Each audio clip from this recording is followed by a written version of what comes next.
মহাশক্তিদায়িনী ভুৱন মোহিনী দুৰ্গতি নাশিনী মা দুৰ্গাৰ পূজা ইতিমধ্যে আৰম্ভ হৈ গৈছে। আজি দ্বিতীয়া। আজি মই আপোনালোকক জনাম মা দুৰ্গাৰ চৰণত লঙেৰে কৰিব পৰা এটা মহান উপায়ৰ বিষয়ে।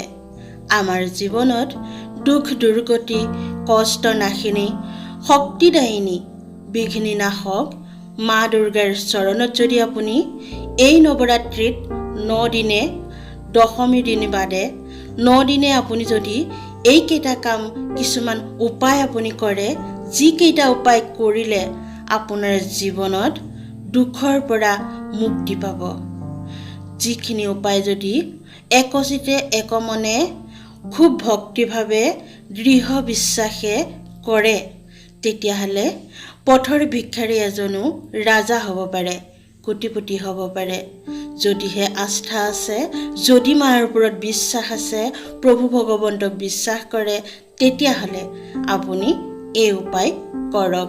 দুৰ্গা পূজাৰ এই প্ৰথমৰ পৰা নৱমী দিনালৈকে কিছুমান যদি উপায় আপুনি কৰে, যিহেতু বছৰেকৰ মূৰত এই মহান দুৰ্গা পূজা আহে শৰতৰ।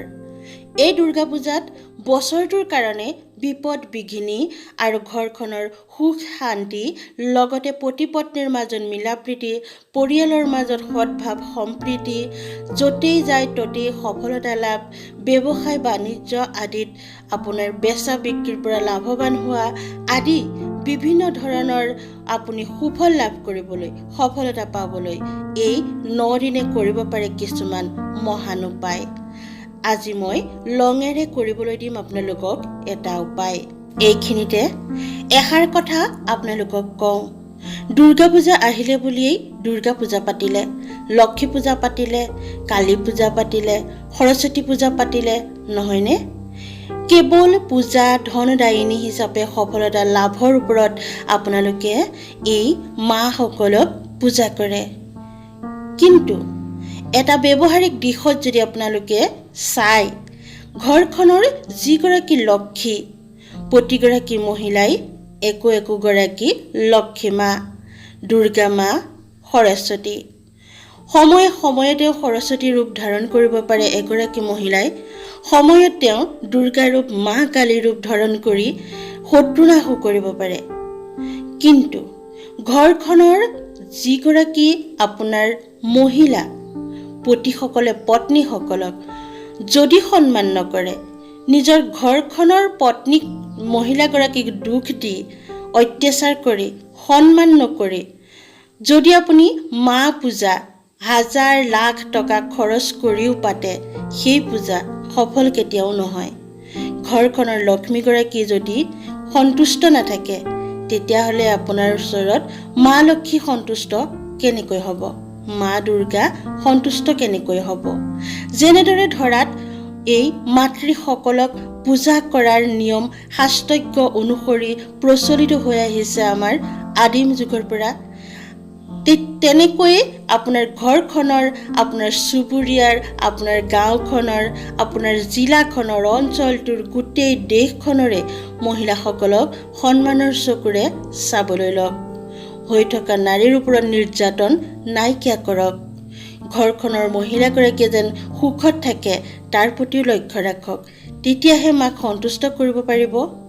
দুৰ্গা পূজা পাতি লাখ লাখ টকা খৰচ কৰি ঠিকেই পূজা ভাগ পাতে, কিন্তু পিছ মুহূৰ্ততে নাৰীক অপমান কৰিবলৈ কিন্তু কেতিয়াও নেপাহৰে নহয়নে? ৰাস্তাই পদূলিয়ে নাৰীক অপমান কৰা, জোকোৱা, তেওঁৰ সতীত্ব হানি কৰা, এইখিনি যে হৈ থাকে, তাৰ ভিতৰত যদি আপুনি দুৰ্গা পূজাত লাখ টকাই খৰচ কৰি পাতে, কিবা লাভ আছেনে? মাক সন্মান ক'ত কৰা হ'ব যেতিয়া আপুনি বাস্তৱ জীৱনত নাৰীক সন্মান কৰিবলৈ শিকিব? নাৰীসকলেও ইগৰাকীয়ে সিগৰাকীক অপমান নকৰি, তাচ্ছিল্য নকৰি, ঈৰ্ষা নকৰি সদায় সখীত্ব ভাৱ মনত ৰাখিব লাগে। মানুহ মাত্ৰেই ভুল। কোনোবা এগৰাকী সখীয়ে যদি আপোনাক ভুলো কৰিছে কিবা কথাত, তেওঁক ক্ষমা কৰি দিব লাগে। ক্ষমাই পৰম ধৰ্ম। মানুহ মাত্ৰেই ভুল থাকে, ক্ষমাই মানুহক শুধৰণি কৰে। গতিকে কেৱল পুৰুষসকলেহে যে মহিলাক সন্মানৰ চকুৰে চাব লাগিব এনে নহয়। মহিলাসকলেও সদায় মহিলাৰ প্ৰতি সন্মানিত ভাৱ ৰাখিব লাগে। ইজনে সিজনৰ মনৰ ভাৱ বুজি পাব লাগে।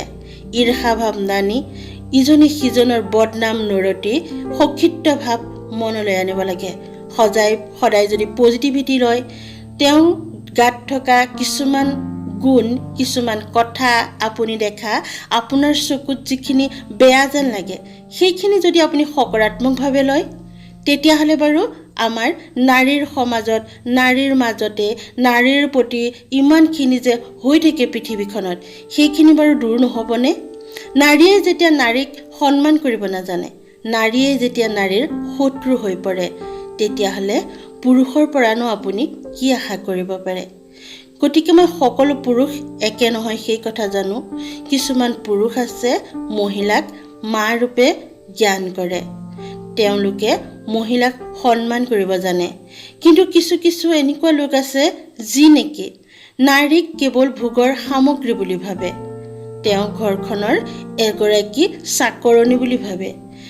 পত্নীক কেতিয়াও পত্নীৰ মৰ্যাদা নিদিয়ে, সহধৰ্মিনী বুলি কোনোদিন সহধৰ্মিনী চকুৰে নাচায়। সেইসকলৰ কথাহে মই আজি উল্লেখ কৰিলোঁ। নিশ্চয় এই দুৰ্গা পূজাত আপোনালোকৰ মনৰ পৰা মহিলাৰ মনৰ পৰা মহিলাসকলৰ প্ৰতি থকা ঈৰ্ষা, পুৰুষৰ মনত থকা কেৱল যেন মহিলাই ভোগৰ সামগ্ৰী নহয়, কেৱল মা দুৰ্গা পূজা কৰিলে নহ'ব, কেৱল সৰস্বতী পূজা কৰিলে নহ'ব, ধনৰ কাৰণে আপুনি লক্ষ্মী পূজা কৰিলে নহ'ব। ঘৰখনৰ পৰিয়ালৰ ওচৰ চুবুৰীয়াৰ আপোনাৰ মাতৃগৰাকীকো সন্মানৰ চকুৰে চাবলৈ শিকক। আহক আজি আমি যিটো লঙৰ উপায় কৰিবলৈ দিম, সেই মেইন টপিকটোলৈ যাওঁ। লঙৰ এই উপায় কৰিবলৈ আপোনাক লাগিব ২৭টা লং। ২৭টা লং আপুনি লিখি ল'ব। যদি গংগাজল আছে, আপুনি গংগাজল ছটিয়াই সেইখিনি পবিত্ৰ কৰি ল'ব। যদি নাই, তেতিয়াহ'লে খালী পানীয়ে আপুনি এইখিনি পবিত্ৰ কৰি ল'ব। তাৰপিছত ৰঙা ৰছী ল'ব। ইয়াতে দেখিছে মই আপোনালোকক মালাডাল দেখাইছোঁ, তাতে দুটা মালা একেলগ কৰি গাঁঠা আছে। আপুনি সেই ঠাইত এটা মালা দি গাঁঠিব। এটা নিৰ্দিষ্ট জোখত মালা ২৭টা লং আপুনি এটাকৈ গাঁঠি দি মালাডাল বনাব। যদি আপুনি ঘৰতে মাক স্থাপিত কৰিছে, তেতিয়াহ'লে এই মালাডাল আপুনি মাক অৰ্পণ কৰক, মাক পিন্ধাওক। যদি আপুনি ঘৰত পতা নাই, তেতিয়াহ'লে কোনোবা যদি মন্দিৰত গৈছে, পূজাৰীৰ লগত কথা পাতি সেই মালাডাল আপুনি মাৰ চৰণত অৰ্পণ কৰি মাৰ কাষতে ৰাখি দিয়ক। যেতিয়া ৯ দিন হ'বগৈ, যেতিয়া নৱমী হ'ব, দশমীৰ আগে অৰ্থাৎ মাক যেতিয়া আসনৰ পৰা উঠাব, তাৰ আগে আপুনি সেই মালাডাল সংগ্ৰহ কৰক আৰু আনি আপোনাৰ ঘৰৰ মন্দিৰত হওক, আপোনাৰ আলমাৰিত হওক, এনেকুৱা থানত হওক যি নেকি আপুনি পবিত্ৰ ঠাই, যধে মধে সেই ঠাই নুচুৱে, তেনেকুৱা ঠাইত আপুনি এই মালাডাল ৰাখক। এই ৯ দিনত আপুনি বহুখিনি উপায় কৰিব পাৰে, বছৰটোৰ কাৰণে কৰি ল'ব পাৰে। মই আপোনাক কৈছোঁৱেই, সেইখিনি উপায় মই দি থাকিম। পাবলৈ কিন্তু আপুনি চেনেলটি ছাবস্ক্ৰাইব কৰিব লাগিব। আৰু যেতিয়া মালাডাল আপুনি গাঁঠি থাকিব, ২৭টা লং আপুনি যেতিয়া ৰঙা সূতাডালত আপুনি গাঁঠি থাকিব, তেতিয়া কেৱল মাৰ গুণানুকীৰ্তন, মাক স্মৰণ কৰি, মাৰ যিখিনি শাস্ত্ৰজ্ঞ, যদি আপোনাৰ মাৰ কিবা নাম মনত আছে, মাৰ কিবা গান জানে, ভজন কীৰ্তন যি হওক, মাৰ সেই সময়ত কেৱল দুৰ্গা মাৰকে স্মৰণ কৰি, তেওঁকে চিন্তা কৰি আপুনি মালাডাল গাঁঠিব। আৰু লগতে আপুনি চিন্তা কৰি থাকিব, মাক কৈ থাকিব যে মোৰ এইখিনি দুখৰ কাৰণে আপুনি মোক মুক্তি দিব লাগে, মোৰ এইখিনি মনোকামনা আপুনি পূৰণ কৰিব লাগিব। এনেকুৱা কিছুমান ভাৱধাৰা, যিখিনি আপোনাৰ প্ৰয়োজন, সেইখিনি মাক কৈ মাক স্মৰণ কৰি আপুনি মালাডাল গাঁঠিব। গাঁঠি মাৰ চৰণত যেতিয়া অৰ্পণ কৰিব, তেতিয়াও গোটেই আপোনাৰ মনোকামনাখিনি মাৰ ওচৰত ব্যক্ত কৰিব। কেতিয়াও মাৰ ওচৰত অৰ্পণ কৰোঁতেনে এই মালাডালেই হওক বা বেলেগ যিকোনো বহুতো উপায় দি থাকিম, সেইখিনি যেতিয়া আপুনি মাৰ চৰণত অৰ্পণ কৰিব তেতিয়া কেতিয়াও খৰধৰ নকৰিব। একদমেই সময় অকণমান লৈ মাক গোটেই কথাখিনি জনাবলৈ যত্ন কৰিব, মাৰ চৰণত অৰ্পণ কৰিব।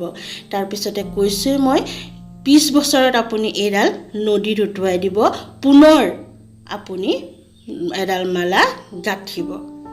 এনেদৰে আপুনি লঙেৰে এই উপায় কৰি বছৰটোৰ কাৰণে ৰাখক। আপুনি যদি প্ৰমাণ নাপায় মোক ক'ব। যি কাৰণত আপুনি এই মালাডাল গাঁঠিছে সেই কাৰণটো আপোনাৰ পূৰণ হ'বই, খুব সোনকালে হ'ব, যদি আপুনি খুব বিশ্বাসেৰে ভক্তিভাৱেৰে কৰে। ট্ৰাই কৰি চাওঁ বুলি কেতিয়াও এনেকুৱা কাম নকৰিব। সদায় মাৰ চৰণত মায়ে কৰিবই, মাক এইখিনি কৰিলে মই লাভান্বিত হ'মেই, তেনেকুৱা পজিটিভিটি আৰু বৰ্তমানক লৈ কামখিনি কৰিব। ভিডিঅ'টি চাই কেনেকুৱা লাগিল মোক জনাব। যদি ভাল লাগিলে এটা লাইক কৰিব, চেনেলটি ছাবস্ক্ৰাইব কৰিব, যিহেতু আজি দ্বিতীয়া নৱমীলৈকে এতিয়াও বহুদিন বাকী। মই বহুখিনি উপায় আপোনালোকক দিবলৈ যত্ন কৰিম। ভিডিঅ'টি চোৱাৰ লগতে চেনেলটি ছাবস্ক্ৰাইব কৰি থ'লেহে কাষত থকা বেল আইকন টিপি অল ক্লিক কৰিব লাগিব, তেতিয়াহে আপুনি মই দিয়া প্ৰতিটো ভিডিঅ' পাব। আৰু চেনেলটিত গৈ বহুখিনি উপায়ো দি থৈছোঁ আপোনালোকৰ আমাৰ দৈনন্দিন জীৱনত কেনেদৰে আমি লাভান্বিত হ'ব পাৰোঁ। অতি সহজ কিছুমান কাম কৰি আমি জীৱন পথত সফলতা লাভ কৰিব পাৰোঁ। নজনাৰ হেতুকেহে আমি সদায় কষ্ট ভোগ কৰি থাকোঁ। মনুষ্যক এই মৰ্ত্যত মায়ে হওক, প্ৰভু ভগৱন্তই হওক, বহুখিনি সৰল উপায় আমাক দি গৈছে। আমি সেইখিনি যদি একাগ্ৰচিত্ৰে ভক্তিভাৱেৰে কৰোঁ তেতিয়াহ'লে আমি খুব কম কষ্ট কৰিয়েই সফলতা লাভ কৰিবলৈ সক্ষম হ'ম। পুনৰ লগ পাম আন এটা ভিডিঅ'ৰ যোগেদি। আজিলৈ আহোঁ, নমস্কাৰ।